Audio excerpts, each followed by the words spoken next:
Hey you guys, it's Peter, and welcome to my channel, Peter Likes Books, and Peter likes audiobooks as well. I love audiobooks, you guys. I am completely addicted to Audible. And no, this channel is not sponsored by Audible, but it should be, don't you think? I think everybody should reach out to Audible and say, sponsor Peter Likes Books. He talks about you all the time. And I talk about him on my vlog. I talk about him. I talk about Audible on my vlog channel. I talk about Audible on my main channel. I talk about it on this channel. That is how much I love Audible, right? And so today, I tweeted out and I said, I need suggestions, I need your help on what to make a video about for BookTube. And Lily suggested that I make a video talking about my all-time favorite audiobook. So I thought, you know what, that's like a really good suggestion. So grab a pen and paper, pause this video if you need to, because I'm not gonna list the books below. I'm just gonna actually go right through my I'm gonna go through my Audible, and I'm going to talk about every book that I have ever listened to on Audible, and it is a lengthy list. Currently, I am listening to The Gentleman's Guide to Vice and Virtue, and I'm doing it as a buddy reads with Tom at Tom Talks Books. I don't know why I'm having such a hard time talking on this video, but anyway, I'm doing it as a buddy reads with Tom at Tom Talks Books, and it is fantastic. I am 50% into the book right now. I absolutely love it. I think it's like 10 hours and 40 minutes long or something total, which is an average book for me on Audible. If you register for Audible, the first month you get for free and you get to pick a book. Would you like to know what my very first book on Audible, oh my God, what my very first book ever was? It was Two Boys Kissing by David Levithan. And to this day, it is one of my very favorite LGBT books. If you've never read it, it kind of tells a story from like 4 different points of view. It's fantastic, and it made me, I had read like Boy Meets Boy before, and I had read Will Grayson, but Two Boys Kissing made me a true David Levithan fan. So go check out Two Boys Kissing. All of these that I'm gonna talk about, I would recommend. If I really don't like an Audible book, I will let you know, but very rarely do I dislike an Audible book. And it usually actually has to do with the pick of the narrator for the book. It doesn't necessarily have to do with the book. Does that make sense? Okay. So the next book that I read was The Beginning of Everything by Robin Schneider, and I actually remember driving around listening to this, and I loved it. I'm a huge Robin Schneider fan. I just got her other book. I think it came out this year. Or 2016, I'm not sure, but it was fantastic. And different than a lot of books that I had listened to or read. Well, that was only my second one that I had listened to, but different than a lot of young adult books that I had read. And the third and fourth books that I listened to were fantastic. The third one was Aristotle and Dante Discover the Secrets of the Universe by Benjamin Alire Sainz. You guys know, if you watch my channel, it's one of my all-time favorite books. The audiobook is absolutely fantastic. This will also be on the list of what I talk about, but I'll just talk about it now. I also listened to Last Night I Sang to the Monster, which is about addiction, and it's about a kid in a treatment facility by Benjamin Alire Sainz, and it was fantastic. I think as far as audiobooks go, I actually liked Last Night I Sang to the Monster more than I liked Aristotle and Dante Discover the Secrets of the Universe, but both of them had me in absolute tears by the end. And then the next book, which doesn't get a lot of discussion or praise on BookTube, which is interesting to me, and I thought she would have another book out by now, but she doesn't, so if you're watching this video, get on it, Ava. It's Ava DeLauria's Love Letters to the Dead, and I've talked a lot about this. It is one of the best books I have ever read, listened to, whatever, young adult or otherwise. It is about a girl that goes to high school, and her English teacher knows that her sister has passed away. Her sister died. It's kind of mysterious circumstances. You don't really know until the end of the book how it happened. But she gives her an assignment, and the assignment is that they have to write a letter to somebody that's like a famous celebrity. And through all these letters to like Marilyn Monroe and Kurt Cobain and people like that, she writes about her life, and it is so fantastic, you guys. The next book I read was David Levithan's Every Day, which, David Levithan tries a lot of these kind of different ideas, like he wrote Invisibility and he wrote Every Day and Another Day, and I don't love it when David Levithan like tries to write out of the norm. Does that make sense? Like, I like when he sticks to like contemporary young adult. When he kind of goes outside of the norm and tries to do something different, it doesn't always work for me. So I liked Every Day, but I didn't love it. Naomi and Eli's No Kiss List by Rachel Cohn and David Levithan. I got on a real David Levithan spur here, did you see? It was okay. I didn't love it either, and I thought I really would because I had seen the movie, The Hit List, you know what I'm talking about, that he wrote with her as well. I can't remember what it is. Dash and Lily, I read that book later, but then I read Geography Club, and I just have to read you guys in order of how this goes, okay? So I first read Geography Club by Brent Hardiger. Then I listened to The Order of the Poison Oak by Brent Hardiger. Then I listened to The Double Feature by Brent Hardiger. And then I listened to The Elephant of Surprise by Brent Hardiger. And those are the first 4 books in the Russell Middlebrook series, which are young adult LGBT books. Fantastic young adult series. I feel honored to consider Brent Hardiger a friend. He has been very, very helpful to me in my writing process. He is a really awesome guy, and he can write a book like nobody's business. So if you're looking for a young adult contemporary series that deals primarily with LGBT characters, go check out The Geography Club is the first one. There's like 7 books now in the series. Then you'll see where this goes from there. Then I listened to Paper Towns by John Green. I had already read The Fault in Our Stars, and I loved it. I loved Paper Towns, the book. The Audible version of Paper Towns is incredible. From there, I went to Looking for Alaska, which was great. I didn't love it as much as Paper Towns, but I liked it. Then John Green was really touting this book called We Were Liars by E. Lockhart. The book is, it doesn't say how long it is right here. I did not love it. I didn't like the narrator. I didn't like the story. I felt like it was a cheat at the end, and you guys have heard me talk enough about that. We Were Liars was not one of my favorites. Then I went in and I listened to, you guys were like, Peter, oh my God, all these books. Eleanor and Park by Rainbow Rowell. That was my very first Rainbow Rowell book. Oh my God, I fell in love with Rainbow Rowell. And that book, I remember listening to, driving back from Florida, and my husband was asleep, and I just was like I listened to it on the way down there, and then I listened to Fangirl on the way up, and there's like 3 books in between, and I love Rainbow Rowell. She's like one of my all-time favorite authors. I then listened to the short story Like and Subscribe by J. Bell. If you guys haven't heard of J. Bell wrote a book called Something Like Summer. He also has something like Autumn, something like Winter, and something like Spring, and he has spin-offs those too. He also has one on here called Kamikaze Boys, which I'm going to talk about in a second. I'll just talk about it now. Kamikaze Boys, a love story between this guy that's like very strong and masculine and this guy that's not, and kind of their differing lives, and one's family is accepting and the other one's not.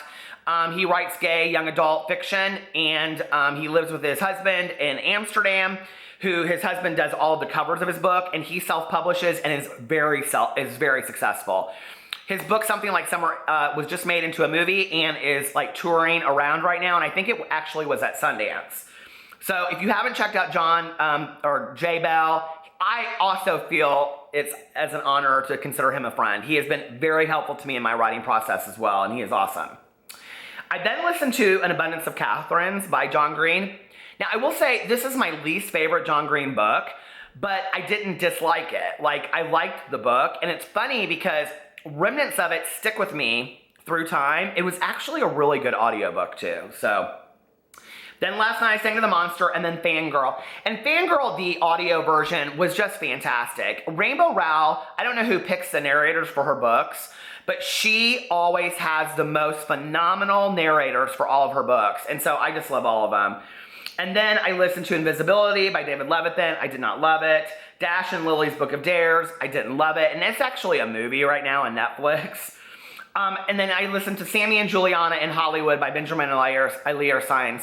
And, you know, he writes a lot about like Chicano culture. And he is just so, oh my God, raw, genuine, and authentic. Anything by him on Audible is fantastic. So there's actually one I haven't listened to yet, and it's the Kentucky Club, and it's a book of short stories. So I'm thinking about getting that one. And then I listened to Where Things Come Back by John Corey Whaley, and I call John Corey Whaley the smarter version of John Green, you know, because John Corey Whaley like takes these normal ideas and like throws them back. If you haven't read Where Things Come Back, it's about these 2 friends, and then the one friend's younger brother goes missing, and it has this religious aspect to it because he gets taken by this. Anyway, I don't want to ruin it for you guys, but it's interesting how the stories weave together. John Corey Whaley is a genius writer. I love him. He reminds me a little bit of more Sean David Hutchinson, if you like Sean David Hutchinson. So then I read, this must have been Christmas time or holiday season. I listened to My True Love Gave to Me. Fantastic. I loved the audio version of that. We all know what that is. It's the anthology edited by Stephanie Perkins. Then I listened to Noggin by John Corey Whaley, which is about a boy who is dying and they take his brain and, what's the word called? Why can't I think of it now? They freeze it, and then they put it on a body of somebody else and they bring him back, but it's like a year or 2 years later or something. So all of his friends are older and it's him like, anyway, if you haven't read Noggin, and every time I go to Half Price Books, I see it and Love Letters to the Dead, and I'm like, what are you people doing? These are fantastic books. Go get them. So anyway, then I read Sort of Like a Rock Star by Matthew Quick. I went through this like Matthew Quick thing where I got very addicted to him. Matthew Quick wrote the Silver Linings Playbook, but he writes young adult as well. Sort of Like a Rock Star was about a girl who was living in a bus with her mom. It is fantastic. And then I read Forgive Me, Little Peacock, which I equally as loved, and that book, most people know what that's about. Very tragic book, but I like the way that it's told, and I like how it ends, so I'll just say that.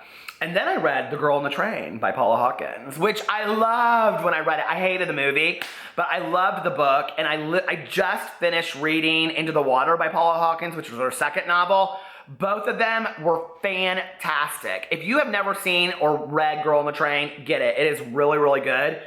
And I'm going to talk about this in a second, but Kate Hamer, I read a book after that, who is also an English author, and she wrote The Girl in the Red Coat, and it's very similar but very different. And actually, if you're looking for kind of a fall mystery, The Girl in the Red Coat is fantastic and so well done, a kidnapping story. And it's told through the points of view of the mother whose daughter was kidnapped and the girl who was kidnapped. And it is so geniusly told, I'm telling you. I did not want to go to bed at night with Girl on the Train, Into the Water, and Girl in the Red Coat. Like, they were such fantastic mysteries. Okay. Then I read the entire Rainbow Boys series by Alex Sanchez, which is a series of LGBT young adult books. They're really good, but they're kind of dated at this point. But I liked them, so if you're looking for new LGBT fiction, the Alex Sanchez Rainbow Boys series is really good. And then I read I'll Give You the Sun by Janie Nelson. I loved it. It was one of my favorite books of last year. I read, was it that last year or 2 years ago? The Fifth Wave by Rick Yancey. I loved the first one. I did not like the second or third at all. And then I listened to The Wonder of All Things by Jason Mott. You know, I ended up buying this book as like a daily deal. So Audible has these daily deals every day, and they're like $2.95 and whatever. And a lot of things are on sale a lot of times. Audible has incredible sales, and I end up buying all these books that are on sale. And this was one of those books, and I knew nothing about it. And it's about this kind of like tragic event that happens at the beginning and the unfolding of this friendship over time. And it's a young adult book, but really, I would say written more for adults, and it's fantastic. And then I listened to The Curious Incident of the Dog at Midnight. Now, if you've never read this book, it is so cute, you guys. And it's just really a good book. I mean, not cute. It's cute as in very sweet and endearing, but it's kind of a tragic story, but very educational as well. And then I listened to Landline and Attachments by Rainbow Rowell, and I love Rainbow Rowell's stuff. Her adult books, I don't love as well. I actually did not, let me retract that statement. I really didn't like Landline at all, and I thought it was a hokey idea. Attachments I liked. And then I read Cut and Run by Madeline Urban and Abigail Rue. It's a male thriller, I don't know, erotica, romance, something. Not my cup of tea. It's about this cop and this FBI agent. It was stupid. I don't get into that stuff. Y'all like it? I just can't get into it.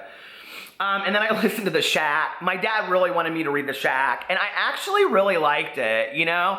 It was different than I thought it would be, and if you kind of go into it with no, like, you know, pretenses, and you just go into it with an open mind, it's actually a fantastic book, and I haven't seen the movie yet, and I want to see it.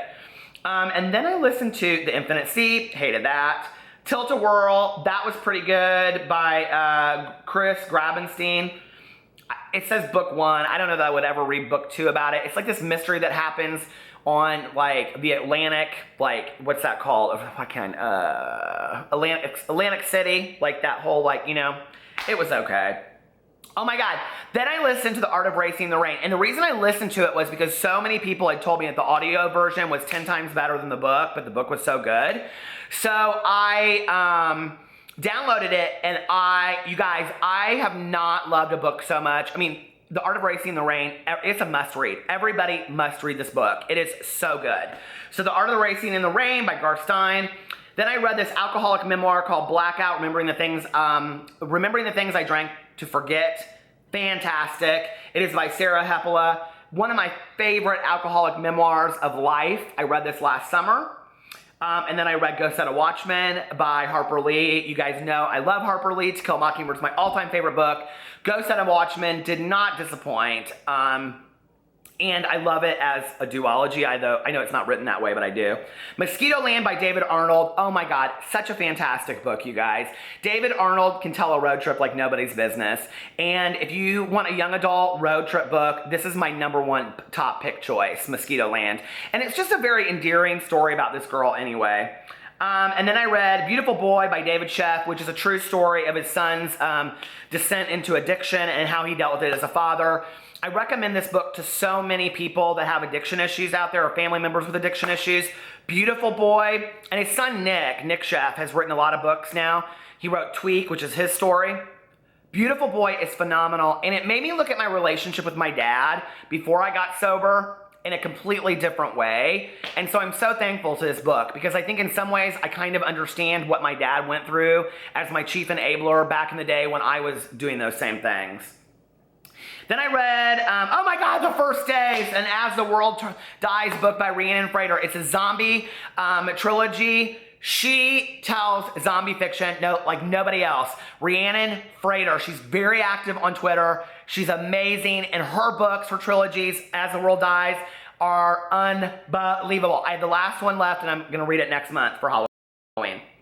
Another Day by David Levithan. Book never needed to be written. Fighting to Survive the second one. Oh, The Before, Now, and After Then by Peter Monn. That's my book, and it's on Audible. I think that's so cool. Of course, I bought my own book and listened to it. Simon versus Homo Sapiens Agenda by Becky Albertalli. I loved that book. It was not what I expected.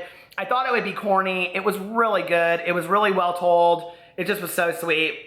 Sprout by Dale Peck is another LGBT young adult book. I liked it really well. I think I gave it 5 stars actually, and nobody talks about it. And it's like, it was written probably 10 years ago, but it's still very pertinent today.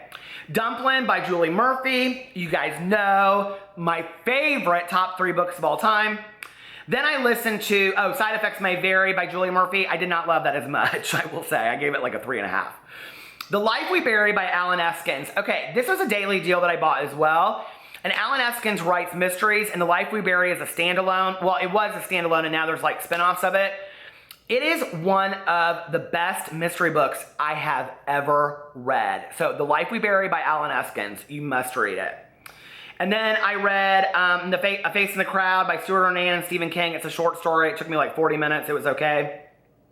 The Sky is Everywhere by Jandy Nelson. I don't really remember that one, or None of the Above by I.W. Gregorio. I remember that, but I didn't love either of those books, honestly. So, and then I read The Fold by Peter Clines, which is a sci-fi book. I recommend that to anybody that likes sci-fi. It was incredible. Very long, though. I remember it being like 18 hours long. 1 Second After by William Forstchen. Now, this is the book that's supposedly what nuclear war will look like in our times if it happens to us today. And it's a really interesting concept because it's basically the absence of electricity from everything and how it would affect our world. There's now a book called 1 Minute After, and somebody bought it for me, and I'm going to read it, and it's the sequel to this. Then I read The Price of Justice by Marty Green. I do not remember it at all. I read A Better Place by Mark Roeder. Mark Roeder is a writer from Bloomington, Indiana, and I live in Indiana, and Bloomington's where Indiana University is, and he writes LGBT YA fiction, and the covers are really corny. Like, this is the cover. The cover is a guy in like a football jersey. They're very like that. They kind of look like I hate to say this, but like bad 80s porn. It was such a good book. I could not believe it. It's about these two gay guys that like fall in love, but they don't fit in. And so they like basically go on the road. And it's like, you guys, it is a really, really good book. And not like super sexual or anything. And then The Girl in the Red Coat, I already talked about. And then The Morning Hours by Paula Trek-DeBoer. Oh my God, this book, you guys, wore me out. It was such a great book. The Morning Hours, Mourning, The Morning Hours by Paula Trek-DeBoer. Then We Are the Ants, loved it. Sean David Hutchinson, you guys know, I love him. It was such a great novel.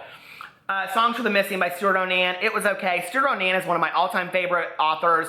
If you're gonna read him, start with The Night Country, because it takes place in October, and it's fantastic.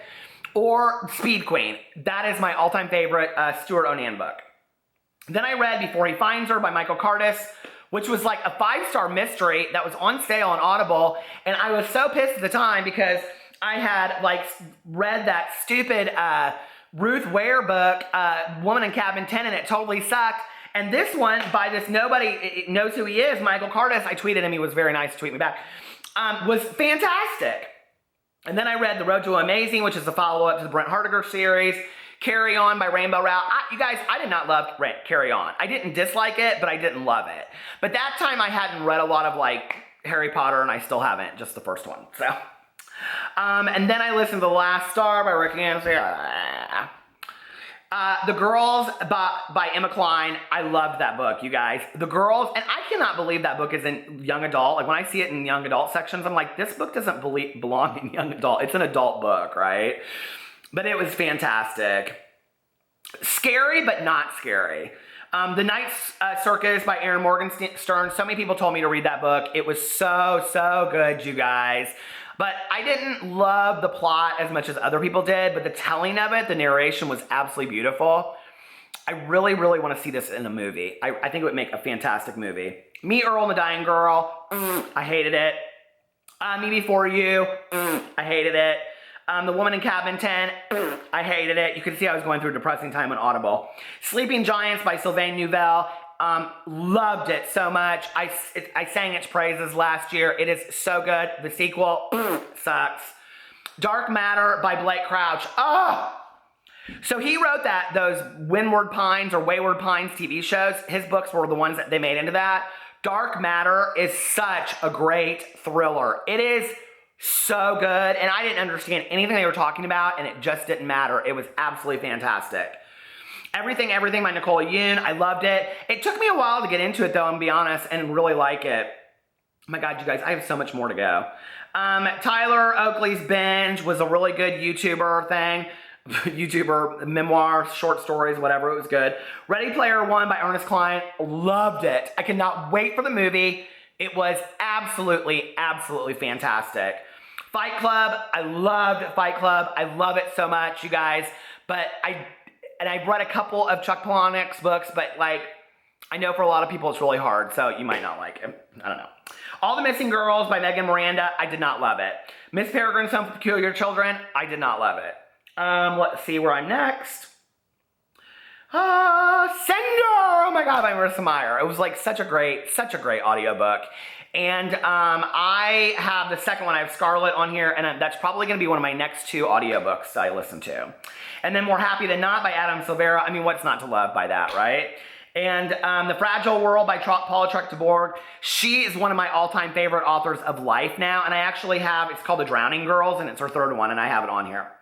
The Underground Railroad by Colson Whitehead. If you're going to read The Underground Railroad, you must listen to it on Audible. And it's narrated by Bonnie Turpin, and she also narrated The Hate U Give, which is, those 2 books are, I mean, they're so unbelievably profound. They are must-reads for everybody. So, yeah.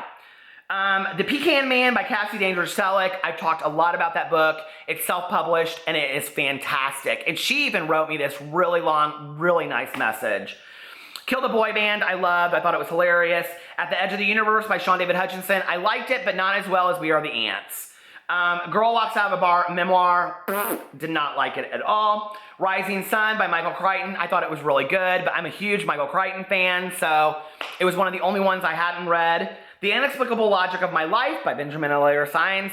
I gave it about a 4. It didn't meet up to my standards. I cannot wait until the sequel of Aristotle and Dante, Discover the Secrets of the Universe. The Hate You Give by Angie Thomas. You guys, I mean, this is the best book I've read in 5 years, hands down. And the audio version is so good. Narrated by Bonnie Charpin. She's like my favorite narrator of audiobooks. Waking Gods, a sequel to Sleeping Giants. I did not like it. Gilded Razor by Sam Lansky. It's a memoir of a sex addict and drug addict. It is really good, you guys. I've talked a lot about it, but be prepared. I mean, trigger warnings all over the place. Ramona Blue by Julie Murphy. One of my favorite books of the year so far. It was so good. The Audible version was amazing. Six of Crows. I just finished listening to that not too long ago. I didn't love it, but I didn't hate it. But the Audible version was good. There was different casts of characters. I just didn't understand why there needed to be a different cast of characters. Because the different narrators didn't speak in first person, so it didn't really make sense if you listen to it. Into the Water by Paula Hawkins. The Late Show by Michael Connelly, which is a mystery. I just reviewed this, so I'm not going to talk about that, but it was pretty good. Openly Straight by Bill Konigsberg. It was narrated by Pete Cross. I don't know who that is, but I really liked the narrator of that one. And now I am listening to The Gentleman's Guide to Vice and Virtue. Whew. Should I go through all the cassette tapes and CDs that I used to listen to before I had Audible? That's why I'm thankful to Audible. Audible is fantastic. I love them. I do the 2 credits a month because I listen to so much of them. I think like 1 credit a month is like $12.95 and like 2 or $19.95 or something. And 2 is like $21.95, so I just do that. But I always have more credits than I need, and I have 40 books in here that I haven't listened to that I didn't even talk about today. So I love Audible. I love it, I love it, I love it. So anyway, that was really quick. How did I... If you watch this whole video, give yourself a pat on the back and put a blue heart below so that I know that you did that, because that really means a lot to me. I love you guys. List below your favorite audiobook so that I can pick a new one that I need something. I kind of like something spooky, scary, suspenseful thriller. Anyway, but if it doesn't fit into that, that's okay too. I love you guys, and I will talk to you later. Bye.